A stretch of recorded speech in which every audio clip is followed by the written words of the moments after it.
रावण ने बनाई थी स्वर्ग की सीढ़ी। हेलो दोस्तों, जय श्री राम। दोस्तों, अगर आप प्रभु राम पर विश्वास करते हैं तो आपको रावण पर भी विश्वास करना होगा। रावण एक महान पंडित था और उसके पास कई अद्भुत शक्तियां थीं। दोस्तों, रावण पूरी असुर जाति का उद्धार करना चाहता था और यह रावण का सपना था कि वह धरती से लेकर स्वर्ग तक एक ऐसी सीढ़ी बनाए जिससे सभी असुर धरती से स्वर्गलोक तक पहुंच सकें। किसी भी असुर को स्वर्ग जाने के लिए पुण्य प्रतापों की जरूरत ना पड़े। रावण की यह इच्छा रामायण में वर्णित है। तो दोस्तों, रावण ने कहाँ बनाई थी ये स्वर्ग की सीढ़ी और आज भारत के कौन से गांव में यह सीढ़ी मौजूद है, आज की कहानी में आपको इसी जानकारी के बारे में बताएंगे।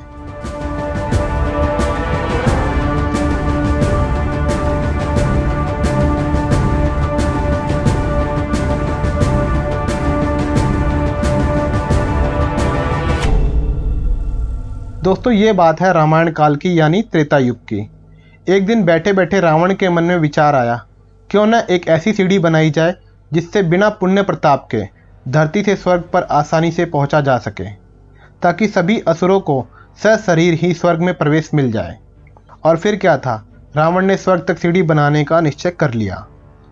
दोस्तों, हिमाचल जिले के सिरमौर जिले के नाहर से 7 किलोमीटर दूरी पर भगवान शिव का मंदिर है, जिसे पौड़ी वाला मंदिर कहा जाता है। वह शिवधाम पौड़ी वाला के नाम से भी प्रसिद्ध है। दोस्तों, मान्यता यह है कि रावण ने जो स्वर्ग तक जाने वाली सीढ़ी बनाई थी उसकी शुरुआत यहीं से करी गई थी। रामायण में वर्णन मिलता है कि रावण अमर होना चाहता था, साथ साथ असुरों का कल्याण भी करना चाहता था, और इसी के चलते रावण ने यहाँ सालों तक भगवान शिव की घोर तपस्या की। रावण की कठोर तपस्या से प्रसन्न होकर भगवान शिव ने उसे दर्शन दिए और उससे वरदान मांगने को कहा। तब रावण ने शिव जी से अमरता का वरदान मांगा और कहा कि वह स्वर्ग तक सीढ़ी बनाना चाहता है और उसे इस बात का वरदान भी मिले कि सीढ़ी बन जाएगी। भगवान शिव ने रावण की इच्छा पूरी करने के लिए कहा कि तुम्हें एक शर्त पूरी करनी पड़ेगी। तो शिव जी बोले कि अगर वह एक दिन में 5 पौड़ियों का निर्माण कर देगा तो वह अमर हो जाएगा और स्वर्ग तक सीढ़ी भी बन जाएगी। शिव जी के कहने पर रावण ने पौड़ियों का निर्माण करना शुरू कर दिया।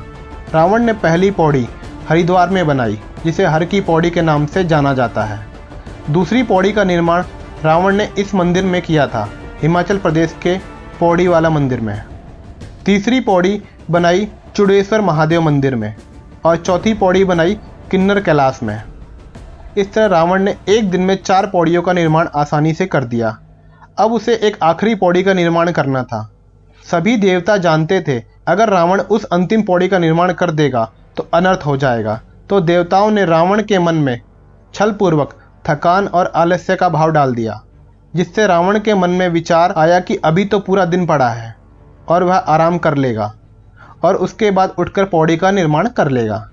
और इसी विचार में रावण लेट गया और रावण की आंख लग गई, जिसके चलते रावण की नींद अगले दिन सुबह ही खुली और इससे रावण को मिला वरदान व्यर्थ चला गया, क्योंकि वह 5वीं पौड़ी का निर्माण नहीं कर पाया। तो दोस्तों, इस तरह रावण ने स्वर्ग को धरती से जोड़ने के लिए सीढ़ी का निर्माण करना तो शुरू किया, लेकिन वह उसे पूरा नहीं कर पाया।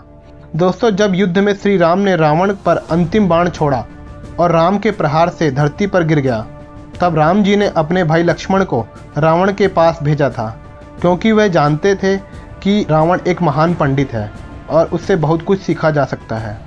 इसी समय रावण ने टाइम मैनेजमेंट और पॉजिटिव थिंकिंग की शिक्षा देते हुए लक्ष्मण जी को कहा था कि अच्छे कार्यों को कभी भी नहीं टालना चाहिए और बुरे कार्यों को जितना हो सके उतना टालना चाहिए।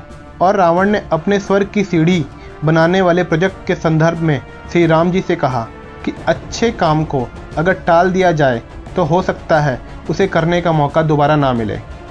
रामायण में वर्णित यह बात इस बात का सबूत देती है कि रावण ने धरती से लेकर स्वर्ग तक की सीढ़ी बनाने का काम शुरू तो किया था, लेकिन उसे पूरा नहीं कर पाया।